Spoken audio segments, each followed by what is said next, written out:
From 6 minutes of the song Communiqué, nearly 4 minutes, more than a half, is based around this quirky little riff I just played. The riff is a two-part riff, as usual. Can think of a one-part riff, really. And it's in two parts, 2 bars.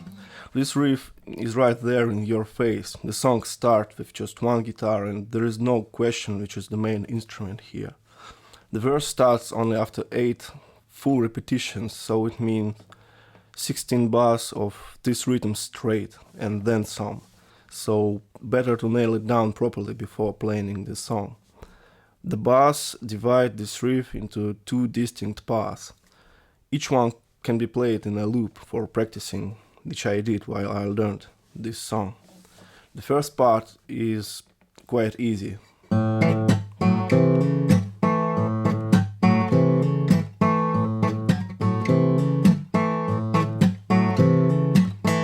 See how I just repeat it over and over.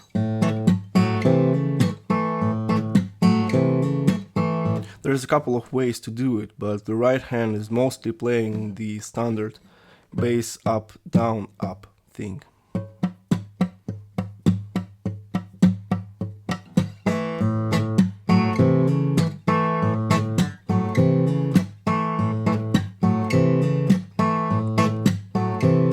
The important thing about getting a kind of groove like here is little details like this double thumb situation. See how I play bottom strings with my thumb 2 times in a row.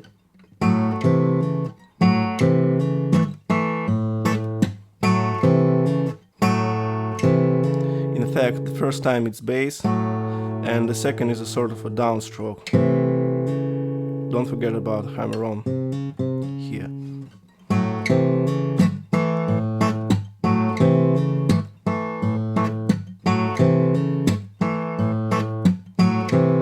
Of course, you can try to play it without a downstroke or a double bass.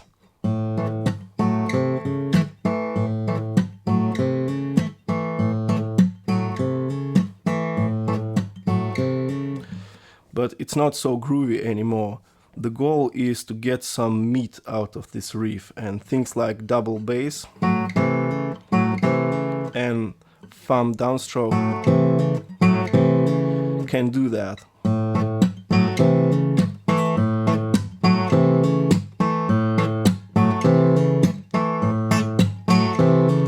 You can really dig into strings and play it loud. The second part continues this idea of digging into strings and is much harder to play.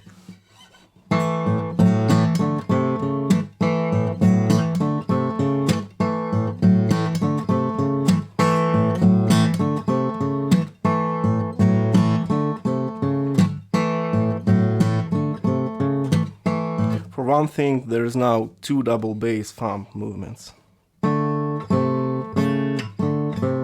and a tricky double stop stretch, and a ring finger bar, and a 2 strings hammer-on in the left hand, and the vibrato on top of it all. So it's a nightmare for beginners, but if I can play it, you can play it, so don't worry. The most important thing is just to understand why every little detail is really crucial for getting the desired sound. And I always appreciate the beauty of songwriting in songs like Communiqué and many others from Mark's Songbook. What seems really easy from the outside quickly gets so complicated that it deserves making a video about it, which I'm doing right now. There is so much to talk about half of the riff, which is merely 2 seconds long. Let's see what is happening here.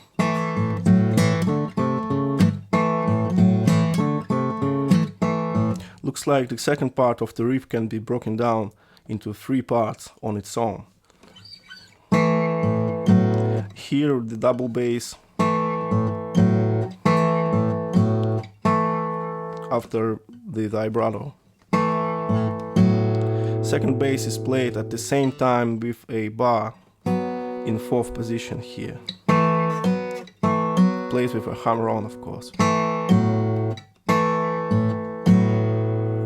And then a downstroke.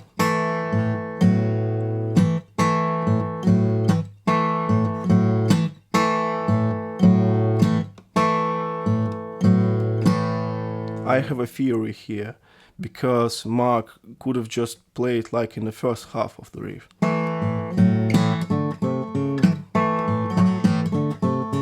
But we can clearly hear him play this hammer-on thing.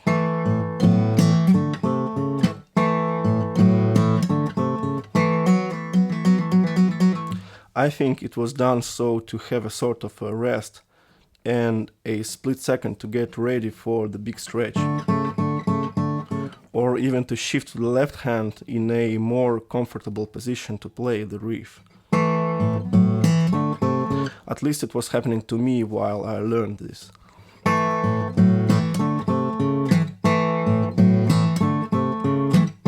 It's hard to show on camera, but I'm sort of stretching my left hand with my thumb, getting over the 3rd fret instead of the 2nd fret.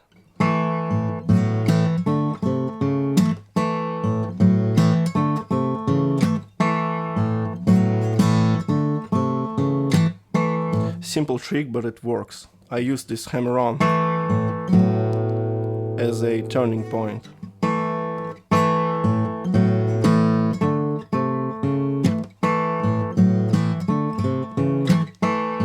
Remember, this riff takes 4 minutes of the song, so you have to get not only used to play it for a long time, but you also have to rest a little while playing it.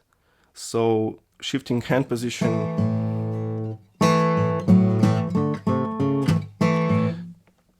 just a little bit really works, and it releases enough stress so you can play it basically for as long as you want. Now a double stop. It's a 5th, but played with a 2 to 5 position stretch. Then a double bass again. Or should I say thumb downstroke.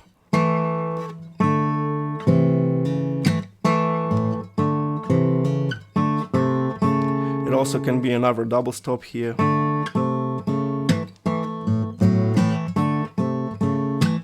Notice how this time there is no hammer-on.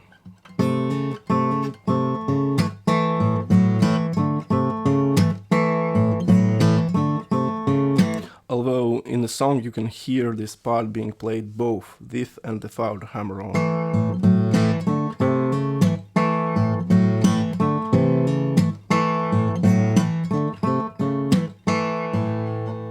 But for the most part there is no hammer-on. Not a big deal, but sometimes there are many ways to achieve the same result.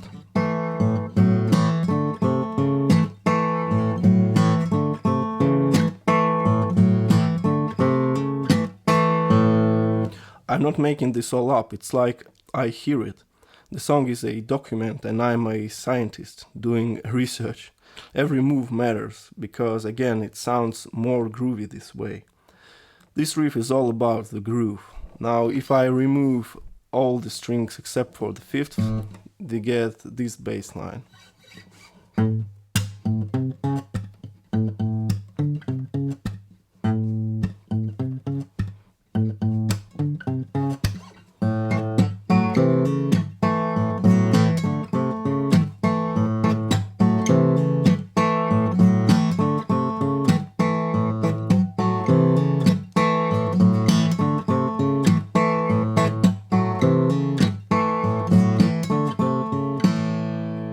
And this is the whole riff.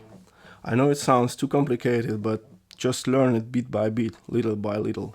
There's no shortcuts, no easy ways, and as always, imagine writing something like that. So let's give a round of applause to Knopfler again, writing such a great riff. But there's also a whole song which I need to discuss, and it's full of fancy chords. I love that. The song consists of 3 parts. The riff, which is also acts as a chorus and outro. The verse and a sort of a bridge part, the bass going up and down. Amazing, amazing songwriting. So the verse has the chords like this: B minor 7,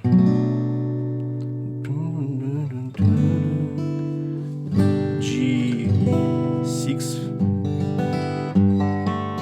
added 9th,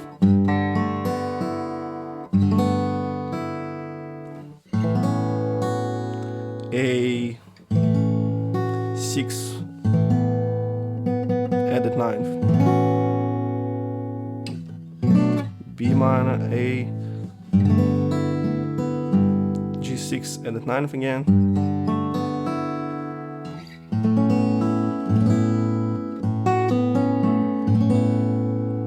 A added 9th again, and it repeats.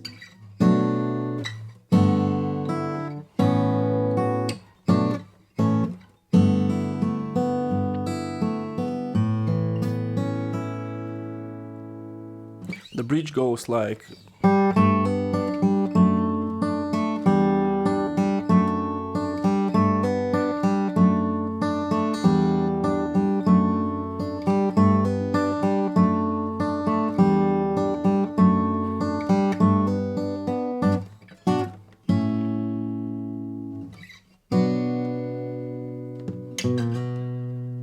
there is a beautiful melody in this.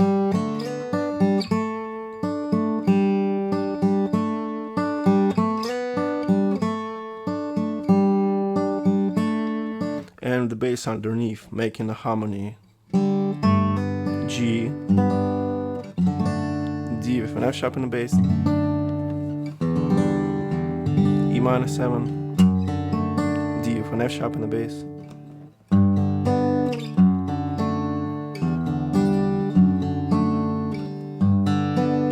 all without the first string, making this economical type of harmony. Less is more. It ends with a quick B minor to A phrase, and the big rest on the B minor.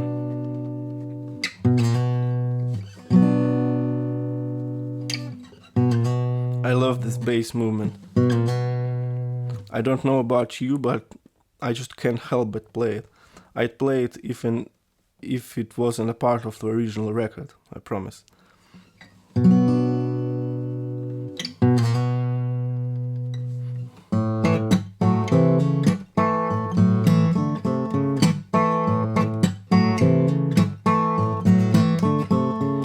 Then it gets back into the main riff. Amazing song. Little bit of jazz, little bit of blues.